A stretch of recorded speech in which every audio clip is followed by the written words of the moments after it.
New Delhi adalah ibu kota India yang merupakan kota metropolis terbesar ketiga di India, di mana kemacetan sudah menjadi bagian dari hidup mereka. Sebagaimana Jakarta, New Delhi menduduki peringkat teratas kota-kota di dunia dengan tingkat stres terparah akibat kemacetan lalu lintas. Saya berada di New Delhi, India. Kota yang luasnya 2 kali lipat dari New York City ini, dengan jumlah penduduk hampir 32 juta orang, merupakan kota yang padat dan sangat bising.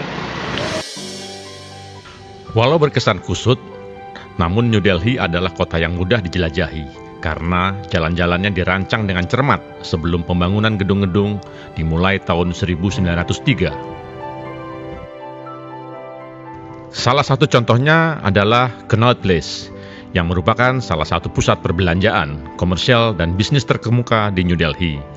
Pusat perdagangan modern ini dibangun di bekas lokasi markas Kemaharajaan Britania pada tahun 1933. Banyak ditemukan toko-toko bermerek di sini, di samping pedagang kaki lima di lorong-lorong yang berisi aneka kios yang menjual barang-barang buatan India yang murah. Keunikan dari tempat ini adalah banyaknya pedagang makanan jalanan yang bersebelahan dengan waralaba internasional.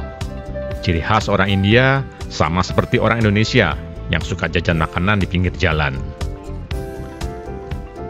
Salah satu kuliner yang sering dijumpai di India adalah jalmuri. Jalmuri merupakan camilan jalanan Bengali yang populer, terbuat dari nasi kembung dan berbagai macam rempah-rempah, sayuran, dan minyak mustard.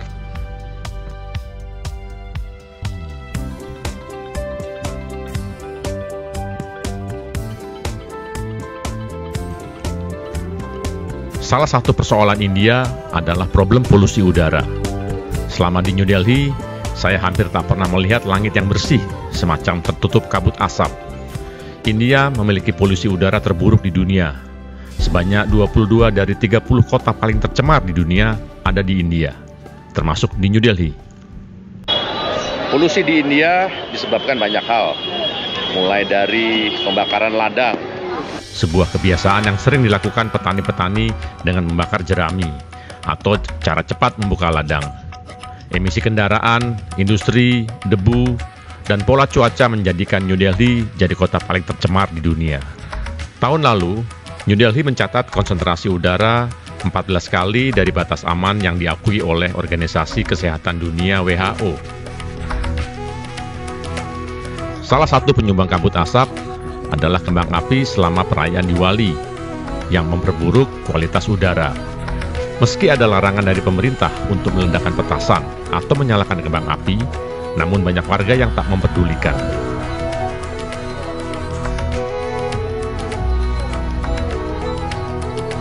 Menyusuri New Delhi tidak berarti jika tidak mengunjungi Old Delhi. Ini adalah area tertua di Delhi. Jalinan jalanan dan gang kuno dipenuhi dengan semua jenis toko yang penuh sesak dengan orang dan terlihat amat semrawut. Kawasan utama di sini dinamakan Chandni Chowk atau Pasar Sinar Bulan yang didirikan oleh Sultan Mughal Shah Jahan pada tahun 1639 dan awalnya bernama Shah Jahanabad. Chandni Chowk buka Senin sampai Sabtu dan mudah dicapai dengan metro, taksi, atau becak rickshaw. Inilah pasar sibuk yang menjadi bagian tak terpisahkan dari kehidupan warga India. Anda akan menemukan apa saja dari barang elektronik, rempah-rempah, herbal, makanan, pakaian, furnitur antik, sampai minyak wangi. Temukan sesuatu yang Anda suka dan mari uji kemampuan tawar-menawar dengan para penjual. Saya berada di tengah-tengah Chandni Chowk dan ini disebut sebagai Old Delhi, di mana kita melihat banyak sekali kegiatan seperti pasar, orang berjualan, kemudian ya semacam UMKM di sini. Pasar ini mengingatkan pada pasar Tanah Abang di Jakarta. Hanya saja kalah luas, karena pasar ini luasnya 17 hektar. Anda bisa tersesat di dalam labirin yang berlapis-lapis. Membawa guide adalah pilihan terbaik berkunjung ke tempat ini.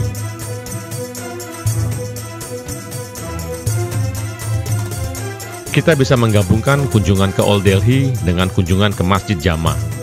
Sebelum memasuki, bagi perempuan yang mengenakan baju terbuka bisa menyewa kain.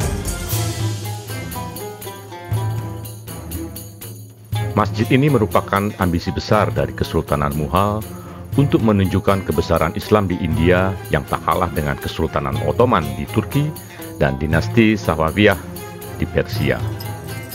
Ada 3 pintu gerbang untuk memasuki masjid ini, yakni gerbang utara, selatan, dan timur. Sementara sisi barat merupakan area masjid utama dengan menghadap kiblat ke Mekah.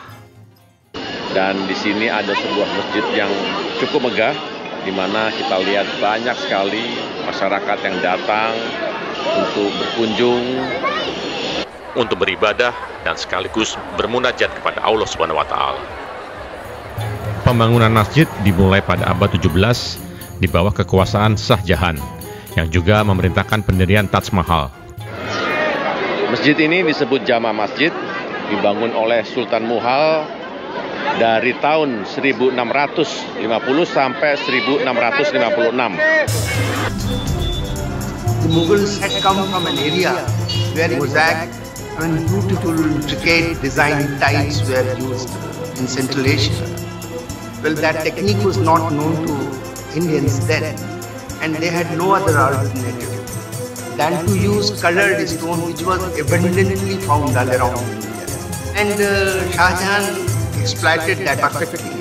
And the idea was from Persia, but the artisans were Indians. Sehingga Masjid Jama merupakan bentuk percampuran budaya Persia dan India. Masjid ini dibangun seperti benteng, dengan struktur bangunan yang lebih tinggi dari sekelilingnya. Ini karena Mughal dari Asia Tengah tidak diterima sepenuhnya di tanah Hindu, sehingga sering terjadi perang antar agama di India. Namun mereka datang ke India dengan keterampilan desain yang tinggi, termasuk memahat batu yang sebelumnya tidak dikenal di India.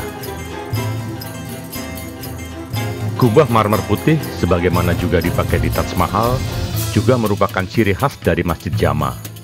Penggunaan marmer juga dipakai untuk lantai.